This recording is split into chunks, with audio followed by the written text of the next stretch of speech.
दोस्तों, मेरा नाम है प्रणव और हमारे यूट्यूब चैनल भाट में आप सभी का स्वागत है। मेरे साथ है मेरा खास दोस्त। मेरा नाम है जयंत। जयंत ने आईआईटी बीएचयू से इंजीनियरिंग की है और मैंने पूरी यूनिवर्सिटी से। और हम हमेशा बहुत बातें करते रहते हैं और जब भी मेरी वाइफ मुझे कॉल करती है तो मैं उसको बताता हूँ कि मैं जयंत के साथ भाट मार रहा हूँ। So that was the inspiration to start this channel.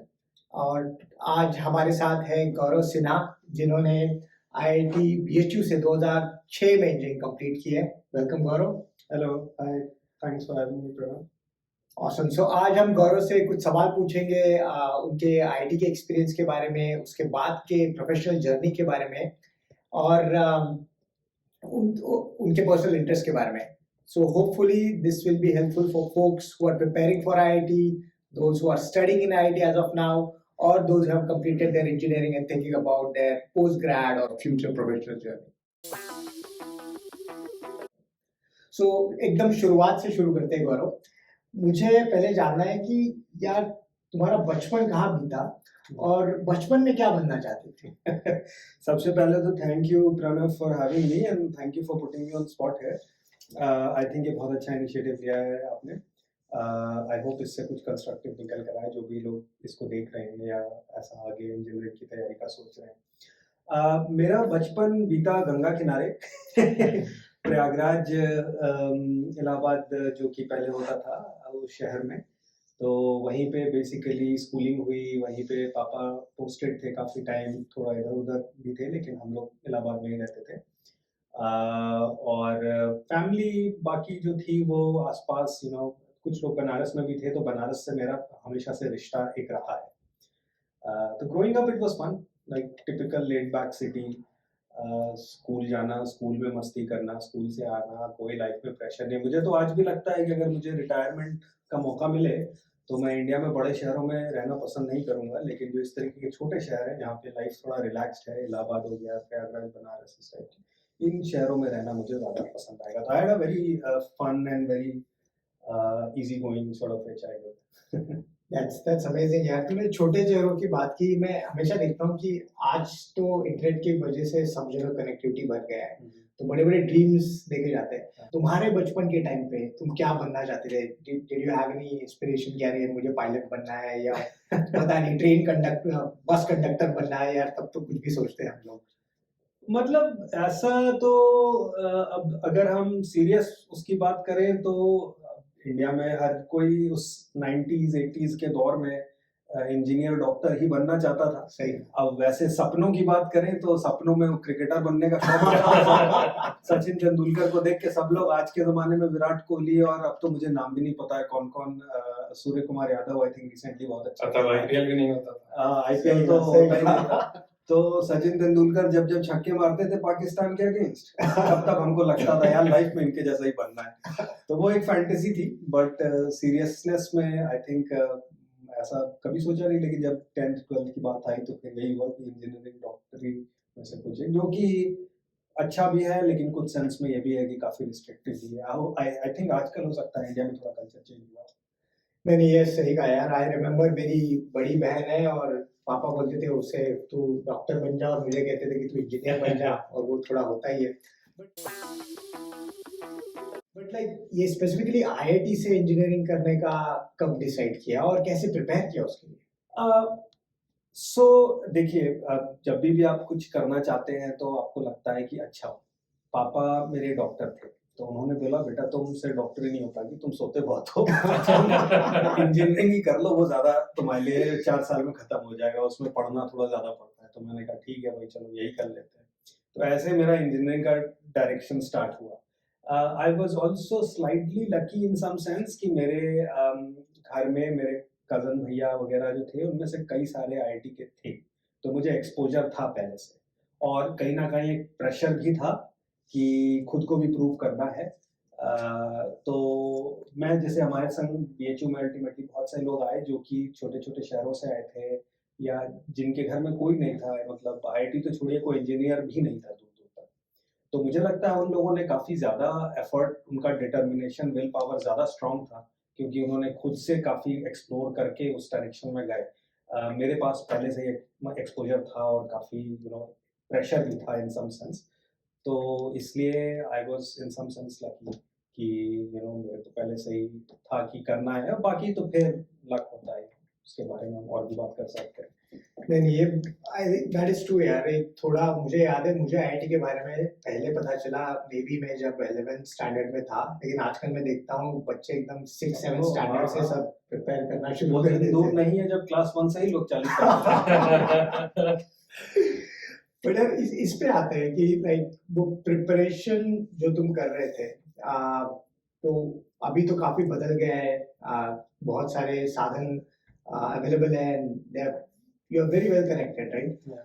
तो आज जो बच्चे प्रिपेयर कर रहे हैं उन्हें तुम क्या सजेशन देना चाहोगे? ये बात आपकी बिल्कुल सही है कि अब ज़्यादा कनेक्टिविटी हो गई है, और हर मामले में, आईटी और इंजीनियरिंग के मामले में ही नहीं, आज के ज़माने में मोबाइल फ़ोन पे दुनिया है आपके पास, तो आप कुछ भी देखना चाहें कहीं पे भी बैठ के कि दुनिया में वहाँ पे क्या हो रहा है आप देख सकते हैं। तो एक चीज़ तो ये अच्छी भी है कि लोगों का एक्सपोजर लेवल बढ़ा है। हमारे टाइम में आई रिमेम्बर, हमें कहते हुए थोड़ा अजीब लग रहा है खुद को हमारे टाइम में, लेकिन असल में हो गया है हमारा टाइम, क्योंकि हाँ, 20 साल से ज़्यादा हो चुके हैं। तो I am talking of late 90s। उस समय मुझे याद है ये प्राइवेट चैनल्स भी नहीं आते थे, दूरदर्शन वगैरह आते थे, और फिर मुझे लगता है मिड 90s में कुछ ये चैनल स्टार्ट हुए थे, लेकिन वो सिर्फ 2 घंटे के लिए शाम को आते थे, 6 से 8, और हो सकता है वीकेंड पे थोड़ा ज़्यादा, तो डिस्ट्रैक्शन कम था बेसिकली। तो मेरी एडवाइस आजकल के लोगों को यही रहेगी कि you have to be much more disciplined in this time and age, otherwise you can spend and waste a lot of time. ये अगर आप सोशल मीडिया या जितने डिस्ट्रैक्शंस हैं उसमें फंस गए, तो उस समय आप यंग होते हैं, मज़ा आता है, लेकिन बाद में वो चीज़ आप रिग्रेट करते हैं। तो मैं ये नहीं कहूँगा कि बिल्कुल बंद कर दीजिए, आप हर चीज़ में थोड़ा थोड़ा आपको होना चाहिए, लेकिन एक टाइम अपना सेट कर लीजिए कि मैं दिन में आधा घंटा 1 घंटा मैक्सिमम, या जो भी है उससे ज़्यादा नहीं करूँगा, और अगर करूँगा भी तो उसमें कितना मुझे इंफॉर्मेशनल कंटेंट वाला चीज़ पे फोकस करना है। और मेरा तो यही एडवाइस रहेगा कि टाइम वेस्ट वाले रील्स पे आप फोकस नहीं करें। बात जब प्रिपरेशन की हुई है, तो जैसे होता था कि मेहनत में, और जब आप कुछ अचीव करते हैं उसमें वक्त लगता है, उन उस वक्त की कुछ यादें होती हैं। जैसे मेरे को याद है, मैं जाता था अपनी कोचिंग में, तो मेरे पास हीरो बुक होती थी उस टाइम पे, तो कई बार वो रात की कोचिंग होती थी और वो पंचर हो जाती थी, तो 5-10 किलोमीटर करीब उसको खींच के वापस ले जाना पड़ता था, क्योंकि दुकानें खुली नहीं होती थी और आप बाहर नहीं छोड़ सकते। तो ऐसी कोई यादें जो आपको स्ट्रगल की और उस टाइम के मेहनत के वक्त की याद हो, जो शेयर करना चाहें? हाँ, नहीं बिल्कुल सही जयंक, आई एम श्योर हर किसी का अपना स्ट्रगल होता है। तो मैं प्रयागराज में लेट 90s 2000s में कोई कोचिंग नहीं थी आईआईटी की, इक्का दुक्का कोचिंग स्टार्ट हो रही थी, तो वो दिन के टाइम में होती थी उन लोगों के लिए जो ड्रॉप आउट होते थे स्कूल में। ऑलरेडी 12+2 में था, तो कोई कोचिंग नहीं की मैंने। पहले साल में मेरा प्री में हुआ, मेंस में नहीं हुआ। मेरा मामा का लड़का था, वो दिल्ली में रहता था, उसका फर्स्ट अटेम्प्ट में हो गया, तो उसने मुझे बोला कि यार देखो, तुम एक काम करो, कम से कम करस्पॉन्डेंस कोर्स ज्वाइन कर लो, अब तुम्हारा 10+2 हो गया, करस्पॉन्डेंस ज्वाइन कर लो, उससे फायदा होगा तुमको। ठीक है, कर लेते हैं। विद्या मंदिर का वो करस्पॉन्डेंस करता था, तो उसने मुझे कहा कि तुम विद्या मंदिर का टेस्ट दो दिल्ली आके, और वो 30 लोगों को उस समय लेते थे, आई थिंक अब ज़्यादा लोगों को लेने लगे। 30 लोगों को लेते थे क्लासरूम के लिए, और नेक्स्ट 200 लोगों को लेते थे करस्पॉन्डेंस के लिए, दैट्स इट। तो मैंने उनका करस्पॉन्डेंस टेस्ट वाला एग्जाम दिया, और मेरा रैंक आया 31, यानी वेटिंग 1 फॉर क्लासरूम कोचिंग। तो चांसेस अच्छे होते हैं मिल जाए। तो उसने मुझे बोला यार तेरा विद्या मंदिर में हो गया है, ज्वाइन कर ले। विद्या मंदिर उस जमाने में, आई थिंक अभी भी काफ़ी अच्छी कोचिंग है, उस टाइम में 70 to 80% उनका सक्सेस रेट था। 70 to 80% इंडिया की टॉप कोचिंग थी वो। एक हैदराबाद की थी और एक विद्या मंदिर थी, ये दोनों में 70-80% लोग। इनफैक्ट मेरे जो बैच थे उसमें से ज़्यादातर लोग ऑलरेडी आईटी सेलेक्टेड थे, वो सिर्फ अपनी रैंक इम्प्रूव करने के लिए गए। तो मैंने कहा ठीक है यार, चलो कर लेते हैं। अब उनकी क्लास होती थी हफ्ते में 1 दिन या 5 दिन में 1 दिन टाइम, ऑन एन एवरेज।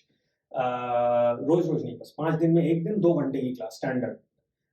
तो मेरे पास चॉइस था, या तो मैं दिल्ली में रहूं और वो 2 घंटे हफ्ते में क्लास करूं, बाकी दिन अपना पीजी वगैरह जहाँ पे भी रहना रहूं, या इलाहाबाद से आऊं। तो अल्टीमेटली फिर अगेन फैमिली डिसीजन यही हुआ कि भाई तुम 5-6 दिन क्या करोगे, तुम इलाहाबाद से ट्रेन पकड़ के जाओ।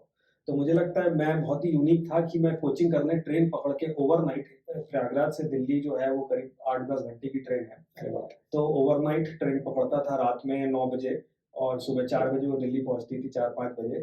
फिर वहीं से मैं स्टेशन पे रेडी वेडी होके जाता था अपना कोचिंग करने 2 घंटे के लिए, फिर कोचिंग करके आता था, शाम को 6 बजे की ट्रेन दिल्ली से पकड़ता था और रात में 3-4 बजे वापस इलाहाबाद आता था। तो ये मेरा पूरा प्रोसेस लगभग 10 से 12 महीने, 1 साल जितना प्रिपरेशन टाइम होता है उतना चला।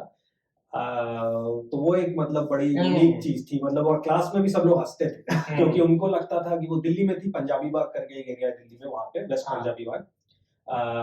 3 भाई हैं वो चलाते हैं उसको, तीनों भाई आईटीएन से। तो वहाँ पे लोग मतलब बड़ा नाम है दिल्ली में उस कोचिंग का। तो मेरठ से लोग आते थे, कोई गाजियाबाद से, वो लोग अपने वो बड़ा बॉन्ड समझते थे कि मैं मेरठ से आता हूँ, 3 घंटे की बस पकड़ के आता हूँ और यहाँ पे मैं ओवरनाइट ट्रेन सफर करता हूँ। आई थिंक वही दर्शाता है परसिवरेंस। हाँ। मतलब अब मैं दर्शकों के लिए Exactly. परसिवरेंस चाहिए होता है जब आप एक गोल बना रहे हैं, मेरे ख्याल से आप। तो जैसे वो ट्रेन का भी टाइम था, उसमें भी मैं कोशिश करता था कि अब रात में 9 बजे ट्रेन पकड़ी तो एकदम तो नींद आ नहीं जाएगी। हाँ। रात में ऐसे तो बाकी दिन घर में 12-1 बजे तक रात में पढ़ने की आदत थी, तो थोड़ा जितना ट्रेन में ऐसा लाइट कोई रीडिंग टाइप का सब्जेक्ट निकाल लिया, कोई टॉपिक जिसमें ज्यादा आपको मैथ सॉल्व नहीं करनी है, उस टाइप की इनऑर्गेनिक केमिस्ट्री या समथिंग लाइक दैट, तो वो मैं उस हिसाब से अपना शेड्यूल मैनेज करने की कोशिश करता था जितना हो सके।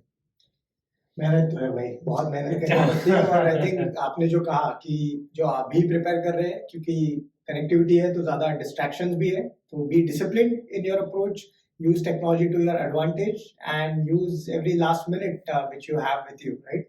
वो 3 चीजें बहुत इंपॉर्टेंट है। तो यार तुम दोनों तो आईआईटी से इंजीनियरिंग कर लिए और both of you have like amazing professional journey after that as well. Like ये बताओ कि ये देखते कुछ लोग बहुत ज्यादा साल प्रिपेयर करते हैं और फिर भी नहीं होता है, फिर एक थोड़ी सी निराशा भी आ जाती है कभी कभी। और कुछ लोग विदाउट आईआईटी से इंजीनियरिंग किए हुए, even if they don't go to IIT they have good career. तो जो क्रैक नहीं कर पाते despite putting their best effort, उनको उनके लिए क्या कहोगे तुम? उनको सोचना चाहिए सत्या नदेला के बारे में। अगर आपको नहीं पता तो सत्या नदेला दुनिया की one of the biggest companies Microsoft के सीईओ हैं। If I am not mistaken it's $1 trillion company. Market capitalization करके एक टर्म होता है, मतलब कितना कंपनी का बेस है। वो आईआईटी के नहीं है और वो मतलब पिनेकल पे है, अपने कोई भी जितना ऊपर जा सकता है उससे ऊपर कुछ है नहीं। तो ऐसा कुछ नहीं है कि आईआईटी में हुआ नहीं हुआ तो आपकी लाइफ खत्म। ये इंडिया का एक सिस्टम है कि आईआईटी में गए तो थोड़ा भोकाल हो जाता है, जिसको हम हमारे लैंग्वेज में कहते हैं। तो ये मैं तो हमेशा मतलब यही बोलता हूँ अपने घर में भी भाई भतीजों को जो अब तैयारी कर रहे हैं कि भैया सबसे अच्छा है कि जो गीता में लिखा है उसको मानो, कर्म कर फल की चिंता मत कर। आप ऐसे समझिए कि आप अपने जिंदगी के 1 से 2 साल बस नॉलेज गेन करने के लिए, और जो आप सॉल्व कर रहे हैं, न्यूटन के लॉज पढ़ रहे हैं, थर्मोडायनेमिक्स पढ़ रहे हैं, वो अपनी नॉलेज बढ़ाने के लिए कर रहे हैं। पूरा अपने क्लीन एफर्ट मारिए, फिर जो भी होगा वो। यहाँ पे सत्या नदेला भी हैं, आईआईटी के लोग भी हैं, हर तरफ से हैं। आप प्रणव इतना बोल रहे हैं, आप गूगल में काम करते हैं, बताइए आईआईटी में 90% जनता की गूगल में जॉब नहीं लगेगी, तो इससे ज्यादा फर्क नहीं पड़ता है। अच्छा है अगर हो गया आईआईटी में, नहीं हुआ तो भी आपकी it's a marathon, it's not a sprint. मतलब मेहनत का दूसरा उपाय नहीं है, मेहनत करनी जरूरी है। हाँ, और लक्ष्य साधना जरूरी है। हाँ, वो करके आप चलिए। बाकी 50% लक होता है लाइफ में हमेशा, और आईआईटी में हो गया तब भी रहेगा आपका। ऐसे भी केसेस हैं जो आईआईटी में रह के जिन्होंने ऐसी हरकतें की कि उनकी पूरी जिंदगी बर्बाद हो गई। तो वो तो भाई मतलब लक का एलिमेंट और थोड़ा आपको मेहनत दोनों का मिक्स लेके चलना है। ये सही कहा है, मतलब मेहनत करो और एक गोल रखो और सीखो। आई थिंक नॉलेज बहुत इंपॉर्टेंट है, बाकी चीजें तो होते रहती है, अप्स एंड डाउन्स लाइफ में। यार मैं और एक सोच रहा हूँ कि तुमने बीएचयू से माइनिंग में इंजीनियरिंग की, तो ये डिसीजन कैसे लिया कि माइनिंग में इंजीनियरिंग कर रही है? बिकॉज आई नो लाइक तभी भी ऐसा ही होता था कि कंप्यूटर साइंस में करनी है, मैकेनिकल में करनी है, एवरग्रीन है, हाँ, तो क्या मतलब कैसे आया वो डिसीजन? ये बहुत अच्छा क्वेश्चन है। सो बेसिकली रैंक हमारी ऐसी थी कि माइनिंग के अलावा कुछ ज्यादा अच्छा मिल नहीं रहा था आईआईटी। मुझे कंप्यूटर साइंस मिल रहे थे, रीजनल कॉलेज आरईसीज होते थे उस समय, आई थिंक उनको अब एनआईटीज वगैरह कहते हैं कुछ उस टाइप का, तो उसमें मिल रहा था। लेकिन एक जो मैंने फैमिली वाली बात कही कि घर में बहुत सारे आईआईटी के लोग हैं, राइट? तो अगर ऐसे केस में मैं कोई सूरतकल में शायद कंप्यूटर या मुझे आई थिंक मुझे ज्यादातर आरईसी में कंप्यूटर साइंस या इलेक्ट्रिकल मिल जाता, तो फिर मैंने सोचा कि यार आईआईटी का इतना सुनते आए हैं भैया या लोगों का, तो हम भी कर ही लेते हैं, वहीं चले जाते हैं। And I think in the end it worked out well. अच्छा ब्रांच होने से थोड़ा फायदा होता है, बट इतना ज्यादा डिफरेंस भी नहीं होता है। तो जिन लोगों की रैंक अच्छी नहीं आती है उनको कभी डिसहार्टन नहीं होना चाहिए। आप मतलब अपना फील्ड चेंज कर सकते हैं कभी भी। तो जैसे मैंने कुछ इंजीनियरिंग की और आज मैं कुछ फाइनेंस में कुछ और ही कर रहा हूँ। तो रैंक ऐसी थी कि मतलब चॉइस सिंपल था, आईआईटी में आपको मिलेगा माइनिंग या एक दो चीजें और उससे नीचे बी आर्किटेक्चर था वो मिल जाता, या शायद एक दो और मुझे याद भी नहीं होता। बाकी अगर आपको आईआईटी का वो चार्म नहीं है तो फिर आपको इलेक्ट्रिकल वगैरह कहीं और, कंप्यूटर कहीं और मिल जाएगा। कुछ लोग थे जो ब्रांच को ज्यादा फोकस करते थे और वो फिर उस डायरेक्शन में जाते थे, लेकिन मुझे लगता है कि एक मेरा रफ सेंस है कि 90% से ज्यादा लोग कॉलेज के ऊपर जाते थे, ब्रांच के ऊपर कम जाते थे, जो मेरे जैसे सिचुएशन में होते थे। आपका व्हाट डू यू थिंक? हाँ, मतलब मेरे को लगता है कि आप जो बोल रहे हो सही है। आईटी का एक ब्रांड होता है, ब्रांच उतनी मैटर नहीं करती। एक पर्सनैलिटी बनती है आपकी 4 साल में, जो जो आपको आगे लेके जाती है। लेकिन जैसे बीएचयू की अलग पर्सनैलिटी है। भोकाली भोकाली पर्सनैलिटी बीएचयू तो हर इंस्टीट्यूट की हर उसकी अपनी अलग पहचान है, और उससे निकले हुए जो स्टूडेंट्स होते हैं, इंजीनियर्स होते हैं, उनकी अपनी अलग पहचान है। तो आई थिंक वो रहता है। बीएचयू की बात कर रहे हैं, आपको प्रिपरेशन से आगे निकल के आ गए हैं। एक दो ऐसी कुछ यादें बीएचयू की जो अभी तक तरोताजा हो दिमाग में शेयर करना चाहें? यादें तो बहुत सारी हैं, डिपेंड करता है किस टाइप की यादें। कुछ यादें शेयर कर सकते हैं, कुछ नहीं कर सकते। वो भी बात है, वो भी सही बात। बट बहुत ही अच्छा टाइम था। आई मीन 4 साल वो जिंदगी के सबसे अच्छे 4 साल होते हैं। मतलब वो जिंदगी में कभी लौट के फिर नहीं आएंगे। एक बार अगर आप पढ़ रहे हैं अपने कॉलेज में कहीं पे भी है, hostel life is the best life. और अगर आप उस डायरेक्शन में जा रहे हैं तो अभी खूब मेहनत करिए, ये सब वसूल हो जाएगी जब आप कोई सा भी हॉस्टल हो, सब जगह एक ही मस्ती होती है। इंसिडेंट्स में so I think it's a good segue, क्योंकि माइनिंग की बात हो रही थी। तो माइनिंग मिला तो सपना हर कोई करता है सोच के कि हमें मिलेगी इलेक्ट्रिकल, मैकेनिकल, कंप्यूटर की तो औकात नहीं थी, वो पता था वो पहले 100 के में हमारे में सील हो जाती थी। तो ये था कि भाई इलेक्ट्रिकल मैकेनिकल शायद मिल जाए, नहीं तो केमिकल तो मिल ही जाएगी, और मिली माइनिंग एकदम पीछे जाके। तो थोड़ा धक्के के संग घुसे थे, और धक्का मतलब दिल में एक खटास थी पहले 6 महीने, फिर वो उसके बाद सब भूल जाते हैं। तो इंफीरियोरिटी कॉम्प्लेक्स तो नहीं कहूंगा, लेकिन एक थोड़ा ये था कि यार रैंक अच्छी नहीं है। तो मुझे याद है एक बार मैं लाइब्रेरी में फर्स्ट सेमेस्टर में, पहला महीना भी हुआ नहीं होगा कॉलेज का, क्योंकि तभी लाइब्रेरी जा रहे थे, उसके बाद तो कभी किताब लेने लाइब्रेरी तो किताब एग्जाम मिड टर्म कुछ असाइनमेंट था, तो उसके लिए बुक इशू कराने के लिए लाइब्रेरी गए। लाइब्रेरियन ने कार्ड देख के बोला, और ये यूपी का इलाका है तो वहां पे लाइब्रेरियन वगैरह वो ठेठ हिंदी में एकदम यूपी, ईस्टर्न यूपी वाले एक्सेंट में, हाँ कौन ब्रांच के हो? अच्छा माइनिंग के हो, क्या करोगे यार बुक लेके, जॉब तो लगने वाली है तो उस चीज ने मतलब पहले से एक लड़का 16-17 साल का, थोड़ा सा दुखी, थोड़ा सा खुश, और फिर एक ऐसा धक्का लगा। और बाय द वे ये समय है 2002 का। उस समय अगर बहुत सारे लोगों को पता होगा, एक रिसेशन आया हुआ था दुनिया भर में, टेक्नोलॉजी का टेक बस्ट हुआ था Y2K करके। तो थोड़ा वैसे ही जॉब वॉब का इश्यूज थे, और इंडिया में उस समय प्राइवेट जॉब्स इतने भी नहीं थे जितने अब हो गए। तो बड़ा धक्का लगा उस चीज से यार कि मतलब कहाँ यार फंस गए, क्या सोचा था, क्या हो गया। अब क्या करें, लेकिन आई थिंक अच्छा ही है, और शायद उस चीज ने भी थोड़ा सा पुश किया आगे पढ़ने के लिए, कुछ अच्छा करने के लिए। तो देखिए, लाइफ में हमेशा आपको लोग कुछ बोलेंगे, लेकिन आपको दिल पे नहीं लेना चाहिए, आपको अपनी ओर से एफर्ट करते रहना चाहिए। तो फिर जॉब लगी कहाँ, ये बताओ कि एक बार once you completed your engineering, job कहाँ लगी? तो मेरी सबसे पहली जॉब लगी कैंपस प्लेसमेंट के थ्रू, सेपिएंट करके हाँ, एक कंपनी है। तो वो थोड़ा बेटर थी, पैकेज वैकेज तो मुझे याद नहीं, आई थिंक 3.5-4 लाख ऐसे कुछ रहा होगा। हाँ, जो कि उस जमाने के लिए ठीक था, बहुत ज्यादा नहीं था लेकिन ठीक था, एकदम नीचे से थोड़ा सा ऊपर था। अब तो मैं देखता हूँ, मैं आज अभी अब गया था इंडिया, तो अपने कॉलेज गया था, वहाँ पे अब एवरेज पैकेज जो है 15-20 लाख से नीचे कोई नहीं लेता है। तो मुझे लग रहा था यार ये तो मतलब काश हमको इस समय होना चाहिए। एनीवेज, तो सेपिएंट में लगी, बट मेरा हमेशा से गोल था कि ये जॉब तो बस एक ट्रांजिट पीरियड है, और यहाँ से मुझे एक जगह चाहिए पार्किंग करने के लिए अपने आप को, फिर यहाँ से कुछ सीख के, कुछ दे के फिर आगे बढ़ना। ये इंटरेस्टिंग है यार। अभी आजकल वही बड़े बड़े न्यूज आते रहते हैं, ब्रेकिंग न्यूज के जमाने में आईआईटी में किसी को 2 करोड़ का पैकेज मिला, हाँ, और फिर लाइक पूछे हर कोई पूछते रहता है। आई थिंक टेक बूम और जो टेक्नोलॉजी चेंज हुई है और इंजीनियर्स की एप्लीकेशन इन सब टेक फील्ड्स में, आई थिंक उसने बहुत कंट्रीब्यूट किया है। बाकी वैल्यूएशंस तो आप जानते ही हैं, टेक कंपनीज की हाईएस्ट पे है, तो आई थिंक वो भी प्ले आउट करता है। जैसा कि आपने कहा कि वो पार्किंग था आपका, आपने आगे बढ़ने की कोशिश करी, उसके बारे में बताएं।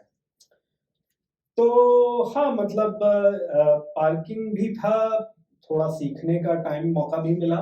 कॉर्पोरेट वर्ल्ड में पहली बार कॉलेज से निकल के कॉर्पोरेट वर्ल्ड में गए, आउटलुक ईमेल देखा, पूरा वो एक इंटरफेस होता है जिसमें दुनिया काम करती है, कैसे मीटिंग शेड्यूल होती हैं, वो सब एक मतलब तमीज आई। ग्रेविटी, इंग्लिश में बोले तो ग्रेविटी आई थोड़ा। तो it was a good experience. Sapient में प्रोजेक्ट था मेरा, HSBC हमारा क्लाइंट था।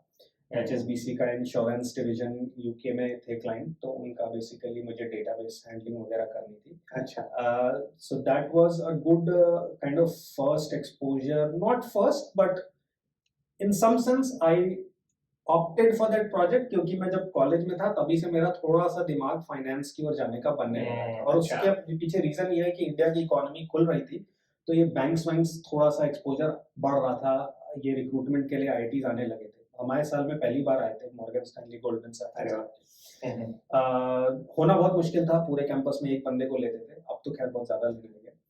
तो वो चीज एक्सप्लोर की, फिर लगा कि यार आगे क्या करना है, तो या तो MBA फाइनेंस करना है या कुछ इस टाइप की चीज करनी है, क्योंकि उसमें एनालिटिकल स्किल्स आपके यूज होते हैं इंजीनियरिंग में। तो जब प्रोजेक्ट मिला तो मैं चाह रहा था कि कोई फाइनेंस से रिलेटेड, इसीलिए HSBC इंश्योरेंस का प्रोजेक्ट मिला। एंड वो प्रोजेक्ट में इंश्योरेंस का पैसा वो लोग इन्वेस्ट करते थे, और उसका जो पूरा डिटेल था वो डेटाबेस में स्टोर होता था। तो हमारा काम इन्वेस्टमेंट मैनेज नहीं करना था, हमारा काम वो डेटाबेस के एंट्रीज वगैरह को क्लीन करना था। लेकिन पेपर पे आप उसको शो कर सकते हैं कि आप उस चीज का एक डोमेन नॉलेज ले रहे हैं। राइट। तो सेपिएंट से फिर हमारा 2 साल मैंने सेपिएंट गुड़गांव में स्पेंड किया। Interesting. So that's how your interest in finance started, right? It didn't start from HSBC, but again, it was a transit period. Transit period. It started in BHU, अच्छा, and then we started to do a lot of things on the side, reading books and exploring के derivatives वगैरह के market उस समय खुल रहे थे, ये क्या होते हैं, स्टॉक क्या होता है, ट्रेडिंग कैसे होती है। फिर ये HSBC वाला सोचा कि इससे मैं एक अपना स्टोरी बना सकता हूँ अपने फर्दर स्टडीज के लिए। तो बेसिकली आप स्किल कंसोलिडेशन कर रहे थे। Exactly. एक रॉकेट बन रहा था, फिर वो रॉकेट कहाँ वो उड़ा कि नहीं ये तो नहीं पता, लेकिन रॉकेट बनाने की कोशिश जरूर। नहीं, मेरा सवाल उस पे था क्योंकि हम लोग एक ही बैच के हैं, लेकिन मैं उस पे सवाल कर रहा था कि गौरव कोलंबिया यूनिवर्सिटी आए फिर तो वो जो स्किल एक्यूमुलेट करी, that propelled him to come to, I think वो आप उसके बारे में कुछ बताइए। सो या आई मीन फिर बेसिकली 1-2 साल जब मैं जॉब कर रहा था सेपेट में, तभी से दिमाग में गोल सेट हो गया था कि या तो एमबीए फाइनेंस करना है या फाइनेंशियल इंजीनियरिंग का उस समय थोड़ा क्रेज था, अभी भी बहुत है, वो करना है। प्लस अगेन यहाँ पे भी मेरा थोड़ा हेल्प हुआ, मेरे फैमिली में एक भैया थे, उन्होंने किया हुआ था, तो उनसे मुझे फर्स्ट हैंड एक्सपीरियंस मिलता रहता था कि क्या है। तो मैंने पहले कैट दिया, कैट का एग्ज़ाम दिया। फॉर सम रीज़न मेरा ओवरऑल परसेंटाइल 99% आया, लेकिन मेरा कहीं से कॉल नहीं आया, विच वाज क्वाइट डिसहार्टनिंग। हाँ क्योंकि जैसे एग्जाम देकर आते हैं सब लोग अपने नंबर चेक करते हैं, तो मेरा मुझे था कि 105 वो लोग कट ऑफ बोल रहे थे और 115 के आसपास मेरा बन रहा था। हाँ तो मुझे था कि 99 परसेंटाइल के रेंज में या उससे ऊपर ही आएगा मेरा, और उतना आया भी, हाँ बट मेरा किसी आयाम से कॉल नहीं आया। तो ये दिसंबर की बात है, अर्ली जनवरी जब ये रिजल्ट्स आते हैं। इनफैक्ट मैंने रिजल्ट आने के पहले ही इंटरव्यू और वो जो ग्रुप डिस्कशन होता है हाँ, उसका हाँ। कोचिंग भी ज्वाइन कर लिया था 10,000 रुपए देके, लेकिन वो पैसे तो गए पानी में। तो आई वाज वेरी डिसहार्टेंड कि सडनली मेरा जो पूरा डायरेक्शन था वो अब इतना प्लान कर रहे थे, और जॉब लिया, फिर उस प्रोजेक्ट लिया, और अब पहला दिया उसमें उस, तो अब क्या करें, या तो 1 साल वेट करें। और मैं फ्रस्ट्रेट भी हो गया था थोड़ा, गुड़गांव में रहते रहते, वहाँ पे जॉब करते करते, वही मंडेन सा डेटाबेस क्लीनिंग वाला जॉब। तो मेरा कोई इरादा नहीं था कि 1 साल रुक के फिर से कोशिश करूँगा। तो इन सम सेंस मेरा यूएस आना थोड़ा सा किस्मत भी थी, क्योंकि मैंने लास्ट मिनट पे फिर जीआरई दिया। अच्छा मैंने 1 महीने बाद की जीआरई की डेट ली, और 1 महीने में जितना प्रिपेयर हुआ, मैं आईसीएससी से था तो मेरा इंग्लिश अच्छा था, and that was another reason कि मेरा कैट में भी इंजीनियर लोगों को इंग्लिश में थोड़ा फाइट होती है, तो वो उसका मुझे इशू नहीं था। तो 1 महीने मेरा जीआरई वीआरई निकल गया, 4 यूनिवर्सिटीज़ में मैंने सिर्फ अप्लाई किया, एंड फिर उसमें से एक जगह हो गया। तो मैं within the matter of few months, from being rejected by IIMs to like not knowing what to do, and within 3-4 months I was coming to New York. अरे वाह ये तो बहुत बड़ा ट्रांजिशन है, राइट? लाइक आईआईटी एक premium institute है, IIMs premium है, और यहाँ पे कोलंबिया आईवी लीग का पार्ट है। तो ये तो बहुत बड़ा transition, right? Living in Gurgaon, और वहाँ से तुम सडनली न्यूयॉर्क आ गए, डिफरेंट कल्चर, डिफरेंट लोग, और डिफरेंट इंस्टीट्यूट, राइट? Yeah, उनका yeah. पेडागोगी काफी अलग होता है वेस्टर्न यूनिवर्सिटीज का। तो इसके बारे में बताओ, like how did you adapt with that change? क्या सीखा? कोई यादें होगी एक दो जब तुम मास्टर्स कर रहे थे, शेयर करो हमारे दर्शकों के साथ। It's a big change, but also unlike your undergrad, your masters goes very fast. जो मास्टर्स पहले तो US universities are a complete different experience compare to Indian universities. India में मतलब पहले दिन से आपकी किस्मत तय हो जाती है, और आपको वही कोर्सेज है, वही सब कुछ है। जब आप यहाँ आते हो तो बहुत सारे डिसीजन आपको खुद लेने होते हैं। जैसे कुछ तो आपके कोर कोर्स होंगे, कुछ ऑप्शनल कोर्स होंगे, और वो काफी ज्यादा होते हैं ऑप्शनल कोर्स। ऐसा नहीं कि बस एक ही 2 साल में लेना है। आप ये अपना कोर्स 1.5 साल में खत्म करना चाहते हो, या 1 साल में खत्म करना चाहते हो, आप इंटर्नशिप करना चाहते हो, नहीं करना चाहते हो। तो अभी जब तक आप संभाल ही रहे होते हो एक नई कंट्री में आके, नए सडनली बहुत सारे आपको नए नए चेहरे दिख रहे होते हैं यूनिवर्सिटी में, आप थोड़ा एक्साइटेड हो, थोड़ा नर्वस हो, ये सब डिसीजंस भी आपको उसी में लेने होते हैं। Time is very less. तो इन सम सेंस ये टाइम का कम होना acted as a force from behind to push you. You don't have time to think कि मैं अभी क्या करूंगा, मैं 1 महीने तक सोचता हूँ फिर बताऊंगा, अरे अभी ये 2 चीजें हैं, इसमें से क्या यार अभी सोचने का टाइम नहीं है, लो चलो आगे बढ़ो, राइट? थोड़ा सा पूछा इधर किसी दोस्त से, किसी सीनियर से, कोई पढ़ा हुआ है, और उस हिसाब से आप आगे बढ़ लिए। कोलंबिया का एक्सपीरियंस बहुत सारे हैं अगेन। वो टाइम भी बड़ा अपने में यूनिक था, क्योंकि ये 2008 की बात है, और उस समय मैसिव फाइनेंशियल रिसेशन आया था। जो लोग इकोनॉमी वगैरह फॉलो करते होंगे उनको पता होगा कि लीमन ब्रदर्स करके एक बड़ा बैंक था, वो 2008 में बंद हो गया। उसके पहले बेयर्स एंड स्टर्न्स, वो भी बहुत बड़ा बैंक था, वो मार्च 2008 में बंद हो गया था। तो पूरा इकोनॉमी शेक कर रही थी, and not just US economy, what happens in US economy also affects global economy.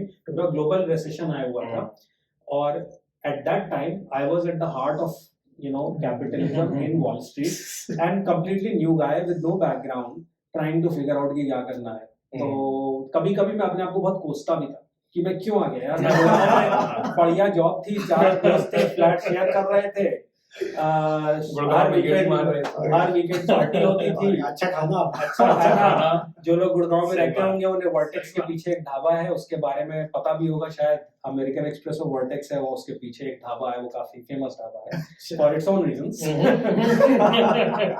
तो वो मतलब काफी लगता भी था कि अच्छी खासी लाइफ छोड़ के यहाँ एकदम मारामारी में आ गए, एकदम नई जगह। But again you no you have very little time, so you don't have time to ponder and kind of contemplate. You just move on with the flow. Interesting है यार। और ये तो मतलब कि रेजिलियंस की बात होती है, right? Like every obstacle you face, थोड़ा रेजिलियंस बिल्ड होता है, तब नहीं लगता है, लुकिंग बैक हमें लगता है कि यार अच्छा हुआ, maybe I learn this at that time. That is very true. That is very true. ये और एक बताओ, तुमने ब्रीफली मेंशन किया इलेक्टिव्स होते हैं वेस्टर्न यूनिवर्सिटीज में, which is not the case undergrad में, specifically in India.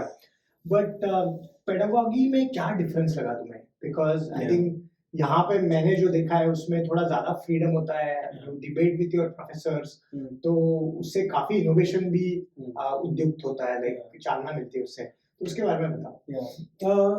Yes, well, I mean, so let me take a step back. Indian universities में भी इलेक्टिव्स होते हैं, ऐसा नहीं है नहीं होते, मैं ये नहीं कह रहा, आईआईटी वगैरह में भी होते हैं, बट मैं ये कह रहा हूँ कि यहाँ पे बहुत ज्यादा होते हैं। वहाँ पे जैसे आपको 4 साल में एटलीस्ट हम लोगों को 1 या 2 कोर्सेज में आपको ऑप्शन मिलेगा, उसमें भी 1 या 2 चॉइसेस होंगी। यहाँ पे आपका आधा कोर्स ही इलेक्टिव्स के ऊपर है, मतलब अगर आप 10 चीजें आपने पढ़ी तो उसमें से 5 इलेक्टिव्स पढ़ी, और वो एक इलेक्टिव में भी आपको 10 चॉइस होगी, ये वाला ले, ये वाला ले, ये वाला ले, ये वाला ले, राइट? तो चॉइसेस का मामला है, चॉइसेस बहुत ज्यादा है। As far as culture and pedigree और you know is concern, I think exposure बहुत ज्यादा है यहाँ यूएस के अच्छे यूनिवर्सिटीज में, वो एकदम चकाचौंध करने वाला एक्सपोजर है। पहले तो आपका स्टूडेंट्स वगैरह दुनिया भर से आए होते हैं, तो चाइना से लोग आए हैं, इंडिया से लोग हैं, कुछ यहाँ के यू नो अमेरिकन हैं, या दुनिया भर से लोग हैं, तो वो नए नए तरह के लोग दिखते हैं आपको। फिर दूसरा एक्सपोजर, यू नो इतने सारे कंपनीज आ रहे हैं, डे 1 से लाइक किसी ना किसी डिपार्टमेंट में करियर फेयर चल रहा है, कहीं किसी का आप देखते रहते हैं, और इट्स ऑन योर फेस कि बड़े बड़े नाम जो अभी तक हम सुनते थे या कुछ नहीं भी सुनते थे, वो आए हैं और अपने बड़े बड़े लोगों के संग करियर फेयर कर रहे हैं। Exposure is totally on a different level. There are lot of choices in terms of the courses you take. Classroom culture, debating with professor, yes, थोड़ा ओपन कल्चर है, आप प्रोफेसर को क्वेश्चन पूछ सकते हैं। इंडिया में थोड़ा सा कभी कभी कुछ डिपेंडिंग ऑन प्रोफेसर्स, कुछ प्रोफेसर्स कभी कभी थोड़ा सा जो पुराने मेंटालिटी के होते हैं वो बुरा मान जाते हैं अगर आप उनसे ज्यादा बहस करें, उनकी बात नहीं समझे तो। यहाँ पे depends on person to person, but generally लोग शाय नहीं है कुछ भी पूछने के और रिपीटेडली पूछने के अगर नहीं समझ में आ रहा है। दूसरा एक बहुत बड़ा कल्चर डिफरेंस है, स्पेशली इन मास्टर्स कोर्स, कि it is very professional. What I mean by कि 10 क्लास होंगी, उसके बाद एग्जाम होगा, कोई उसमें ऐसा नहीं है कि 11वीं क्लास एग्जाम है तो हर मंडे ट्यूसडे को आपकी या मंडे को क्लास हो रही है 2 घंटे की, 11वें मंडे आपका एग्जाम हो जाएगा। तो you don't have time again you know to kind of like अच्छा 2 हफ्ते का ब्रेक मिल गया, अब एग्जाम का ब्रेक है, अब पढ़ाई करेंगे, रिवाइज करेंगे, फिर करेंगे, तो क्लास होती रही उसी में आपका एग्जाम होगा। और हर क्लास के बाद असाइनमेंट मिलना, असाइनमेंट अगले हफ्ते जमा करना, तो it is very professionally driven kind of assignments you get are very real world, they are not very theoretical. थोड़ा सा डिफरेंस हो सकता है डिपेंडिंग ऑन क्या कोर्स कर रहे हैं, but by and by large ये सब है। एक्सपोजर काफ़ी ज़्यादा है, टाइम कम है तो काफ़ी फास्ट चीज़ें होती हैं, प्रोफेसर्स काफ़ी ओपन हैं, और ऑप्शंस काफ़ी ज़्यादा है। ये सब मुझे जितना समझ में आया।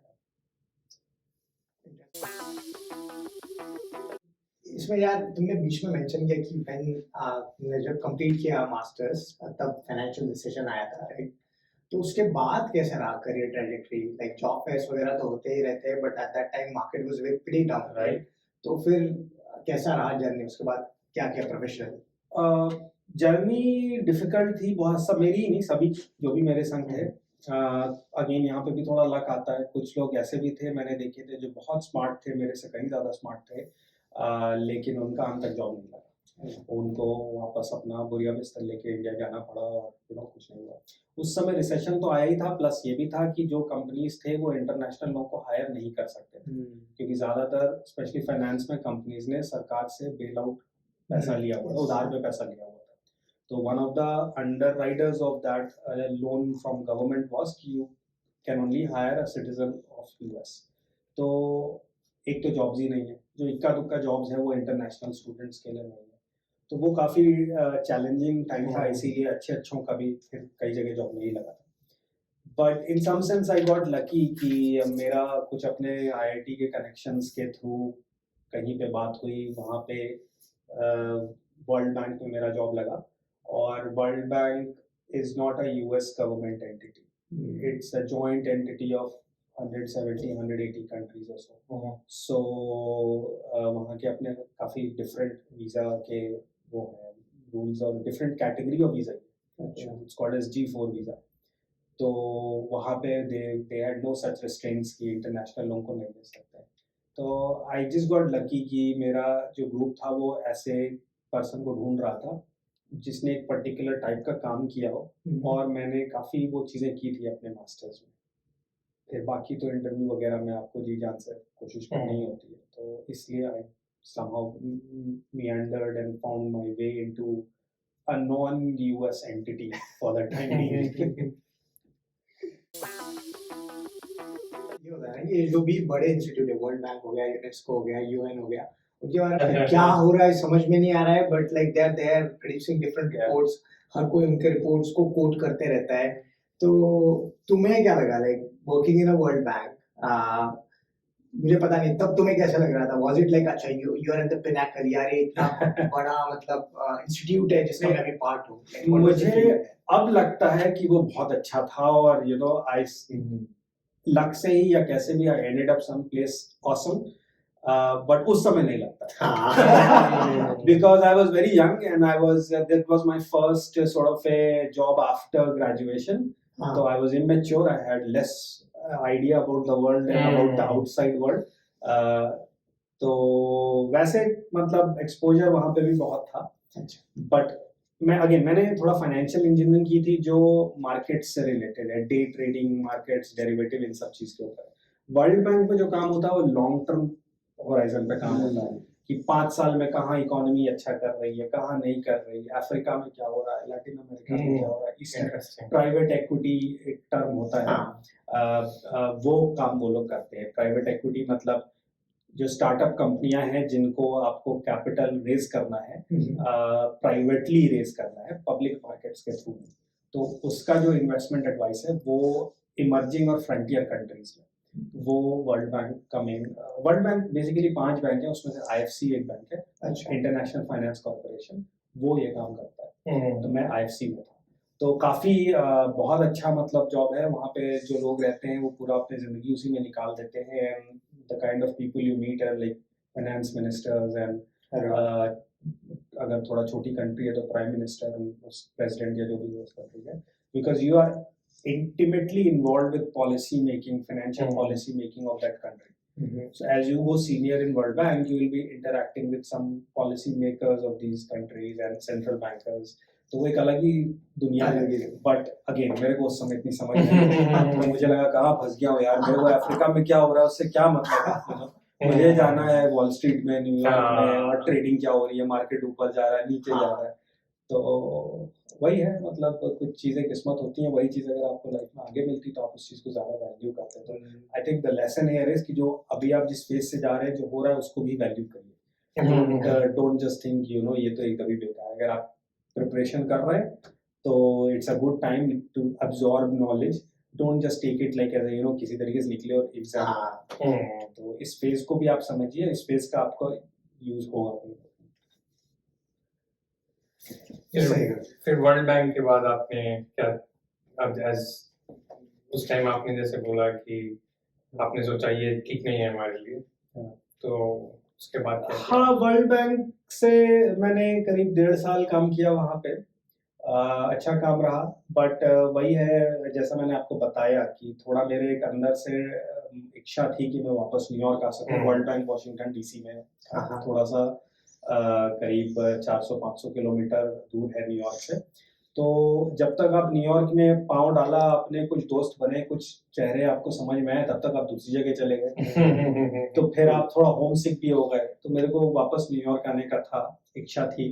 एंड फिर मैं वापस कुछ करके मेरा न्यूयॉर्क में प्राइवेट सेक्टर में जॉब लगा, डिसेंट जॉब्स थे, and I ended up coming back and to the private sector as well as to New York. तो फिर वहाँ से मेरा करियर और प्रोफेशनल लाइफ में थोड़ा सा डिफरेंट चेंज लिया और फिर आगे बढ़ा। तो गंगा किनारे वाला लड़का हाँ, हडसन किनारे अक्सर गंगा का बहाव नहीं रुकना चाहिए, चाहे प्रयागराज हो चाहे न्यूयॉर्क।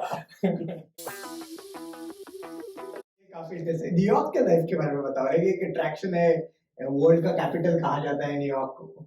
ऑफ कोर्स बनारस एकदम ओल्डेस्ट सिटी है, तो ये बहुत बड़ा कॉन्ट्रास्ट है उसका, उसके न्यूयॉर्क में रहने का, वहाँ पे काम करने के क्या क्या एक्सपीरियंसेस हैं? आई थिंक इस पे तो आप दोनों का भी काफी अच्छा एक्सपीरियंस होगा, लेकिन जहाँ तक मेरा एक्सपीरियंस है, न्यूयॉर्क सिटी आपको कभी अपने लाइफ के कुछ फेजेस में बहुत अच्छी लगती है, but as you grow and get more mature, then you come out of that phase. It's very fast moving, things are constantly changing, you have 10,000 options of everything. क्या खाना है उसके बहुत ऑप्शन है, कहाँ जॉब करनी है उसके बहुत ऑप्शन है, कैसे दुकान जाना है, क्या कपड़े लेने हैं, कौन से ब्रांड के। तो it's the heart of capitalism, and capitalism is about choices. So there are so many choices. But it also means कि there's a lot of stress and lot of it's very expensive, तो आपको constant उस pressure में, उस machine में, उस grind में रहना पड़ता है।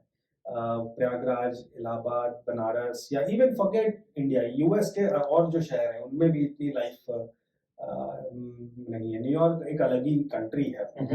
तो अच्छा है, जब आप यंग होते हैं तो आपको मजा भी आता है, अपना करियर बना रहे होते हैं, खूब कोशिश कर रहे होते हैं, भाग रहे होते हैं। फिर जैसे जैसे आप आगे बढ़ते हैं तो फिर आपको लगता है कि यार अब थोड़ा कम तेज भागे, इतना तेज नहीं भागना जरूरी है, लेकिन थोड़ा कम तेज।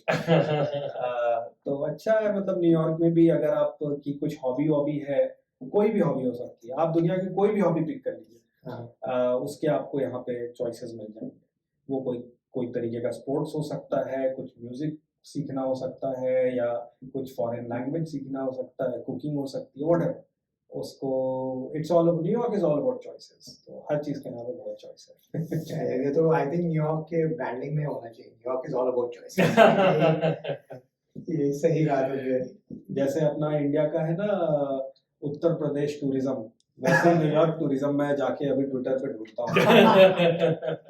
बाय द वे, जो लोग ट्विटर फॉलो करते हैं वो मुझे फॉलो करें, तो मैं अपना अपडेट डालता रहता हूँ। तो मेरा ट्विटर हैंडल है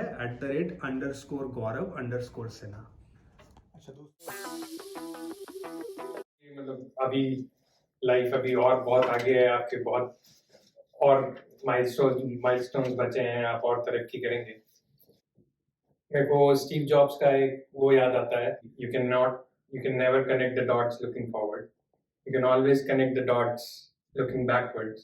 Life has its own way to, make progress basically. आपके करियर की, लाइफ की, आपकी मैच्योरिटी की। तो हमने आपके एक्सपीरियंसेस सुने, स्टार्ट किया आपने इलाहाबाद से, स्ट्रगल, फिर कॉलेजेस, टॉप कॉलेजेस, फिर अभी आप जिस स्टेज पे हैं, कुछ ऐसा निष्कर्ष बताएंगे जो आपको लगता है कि आपका कांग्रेचुलेशंस जो है, 1 साल का बच्चा है, जो उसके साथ आप जब वो बड़ा हो जाएगा, थोड़ी चीजें समझने लगेगा, तो ऐसी चीजें जो आप शेयर करना चाहेंगे कि ये मत करना या ये करना, या आप सोचते हैं कि अपने आप प्ले आउट करे लाइफ, वो ज्यादा बेटर है?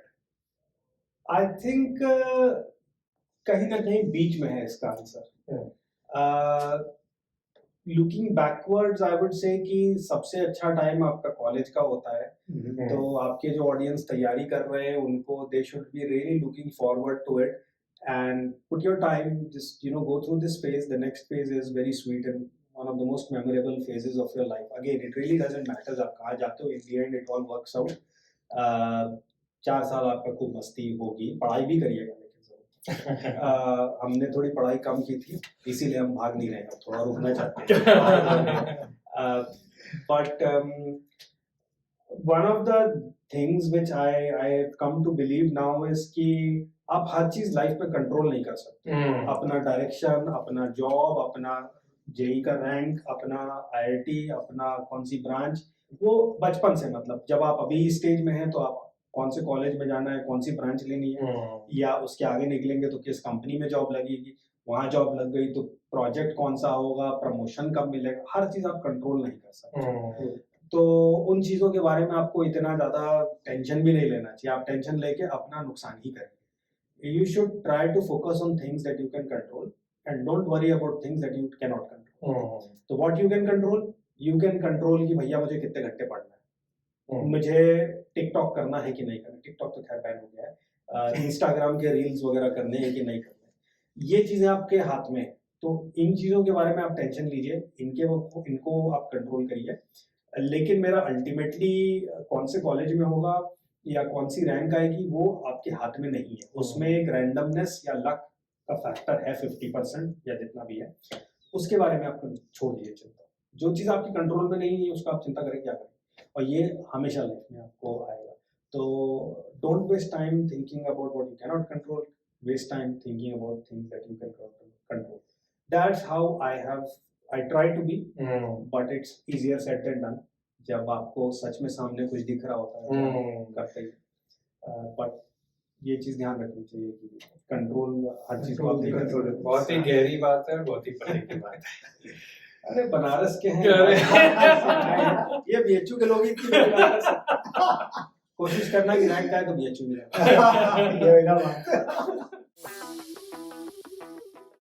यार मैं ये कहना चाहूंगा कि ये जब भी हम बैठते हैं ऐसे, right, like when you look back sometimes you relax and तब ये फिलोसॉफिकल थोड़ा होता है, जैसे तुमने कहा, राइट, लाइक इसको लाइफ में इम्प्लीमेंट करना और day in and day out इसको जीना बहुत मुश्किल है इसको, right, like focusing on controllables, living in the moment. तो तुम क्या करते हो, लाइक कैसी तुम्हारी हॉबीज है, लाइक व्हिच और something else which helps you know centered again, like come back to that focus and centered approach which encourages you to live in the moment? इसके लिए मैं अपना आईआईटी बीएचयू की training को full credit देता हूँ। यो जब आप आईआईटी में जाते हैं तो वहाँ पे 3-4 तरीके के डायरेक्शंस होते हैं जो कि ज्यादातर लोग सब कैटेगरी में आते हैं। अच्छा, तो एक कैटेगरी होती है स्टूडियस कैटेगरी, जो कि दिन रात पढ़ती रहती है, 4 साल खूब पढ़ती है, great focused category, good, you should try to be in that category. Second category is a hero category, which is always like trying to play music, guitar बजा रहे हैं, लड़कियों के चक्कर में भाग रहे हैं, या कॉलेज में थोड़ा हीरो बन रहे हैं, अपने को अच्छे कपड़े पहनते हैं। तीसरी कैटेगरी होती है जिनको हम लार्जली कह सकते हैं जीरो कैटेगरी, जो कि ये सब करना चाहते हैं जो हीरो करते हैं, लेकिन वो कर नहीं पा रहे हैं, तो वो फ्रस्ट्रेट हो रहे हैं। तो वो हर किसी को अरे देखो यार इसका क्या है, तो हीरो बन रहा है, हमको पता है क्या, अरे क्या उसकी तो कोई गर्लफ्रेंड तो ऐसा ही है, उड़ाता रहता है, they are very kind of always frustrated and cynical about heroes. And then the fourth category is a Baba category, which we call as Baba category, and वहाँ पे आपको मोक्ष मिल गया। वहाँ पे आप ग्रेड से ऊपर जा चुके हैं, तफरीबाजी हीरोगिरी से ऊपर जा चुके हैं, और कौन क्या कर रहा है क्या नहीं कर रहा, वो सबसे आप अपनी धुन में मस्त हैं, अपना जो अच्छा लगता है वही करते हैं, पढ़ना है पढ़ेंगे, नहीं पढ़ना है नहीं पढ़ेंगे, बट आप शून्य में हैं। तो coming back to your question, हमने वो 4 साल अपने इन चारों कैटेगरी में कहीं ना कहीं बिताए। स्टार्ट किया हमने स्टूडियस कैटेगरी से, फिर हमको रियलाइज आया कि यार हमसे पढ़ाई लिखाई हो नहीं पा रही है, डिस्ट्रैक्शन बहुत ज्यादा है। हीरो बनने की कोशिश की, वो हमसे हो नहीं पाया, शक्ल जीरो बनने की सिनिकल जैसी कोशिश की तो जैंट ने आके थप्पड़ मार दिया कि देखो यार मैं हीरो हूँ, तुम जो है मैंने टांग मत खींचा। तो अल्टीमेटली बाबा कैटेगरी में हमको बाबा के धाम में, बाबा के दरबार में हमको जगह मिल गई। तो फिर हमने बाबा कैटेगरी में रह के रियलाइज किया कि ये सबसे अच्छी कैटेगरी, ये शून्य की कैटेगरी है, इसमें आप मोह माया से ऊपर जा चुके हैं। But jokes apart, I think a key to a stress less thinking is कि don't worry too much, go with the flow and सही बात। आदमी जो है वो अपने अभाव में नहीं दूसरों के प्रभाव में ज्यादा दुखी रहता है। अरे वाह, वाह, तो क्या बात है। दूसरों के प्रभाव में नहीं आना चाहिए आपको। आपका कंपटीशन सिर्फ खुद से है। आपने अपना 100% की चीज में दिया कि नहीं, बस उस चीज के बारे में सोचिए। दूसरा क्या कर रहा है क्या नहीं, वो आधा तो पता नहीं सच है कि नहीं, और दूसरा है भी तो वो उसकी जिंदगी है। आप अपने बारे में फोकस करिए। ये आपको बाबा कैटेगरी में ही जाके ये मैंने फ्री कर दिया। बनारस के घाट का ज्ञान है ये अरे वाह, रियल एक्सपीरियंस Real है भाई, कहीं experience। बनारस में भी लिखा नहीं है ये कहीं, ये एक्सपीरियंस करना पड़ता है। ये बीएचयू में जाके मिलता है। जब वो 3 कैटेगरी से लात मिलती है ना, तो हाँ। फिर चौथे कैटेगरी ये और तूने I think you said that right like we are in all of those categories at some point in time and probably like सबसे ज्यादा मेच्योरिटी शून्य कैटेगरी में आके मिलती है लास्ट कैटेगरी में। बट इसी पे एंड करते हैं यार, बहुत अच्छा लगा। थैंक यू हमारे thank you so आज much. के Thank you. इनॉग्रल एपिसोड में आने के लिए। और दोस्तों हमें बताइए कि आपको कैसा लगा मेरा और जय का ये प्रयास होगा कि और हम और जय गौरव जैसे लोगों को बुलाए और उनसे बातें करें और उनसे सीखे as they reflect back on their career and you know get to know them more, talk about their IIT experiences. So सबको थैंक यू, लाइक कीजिए, सब्सक्राइब कीजिए। और जय, ये तो थी हमारे बीएचयू की बात। And जैसे प्रणव ने बताया, हम और भी IITians और भी सक्सेसफुल डिवर्सिफाइड सक्सेसफुल लोगों को बुलाएंगे लाइक गौरव, और ये एक्सपीरियंसेस शेयर करते रहेंगे। आप अपने कमेंट्स, और हमें इम्प्रूव करना बहुत पसंद है, जैसा कि गौरव ने आखिर में कहा, हम बाबा कैटेगरी में हैं। तो प्लीज बताते रहिए जैसे कैसा लगा आपको, क्या हम इम्प्रूव कर सकते हैं, हम जरूर करेंगे।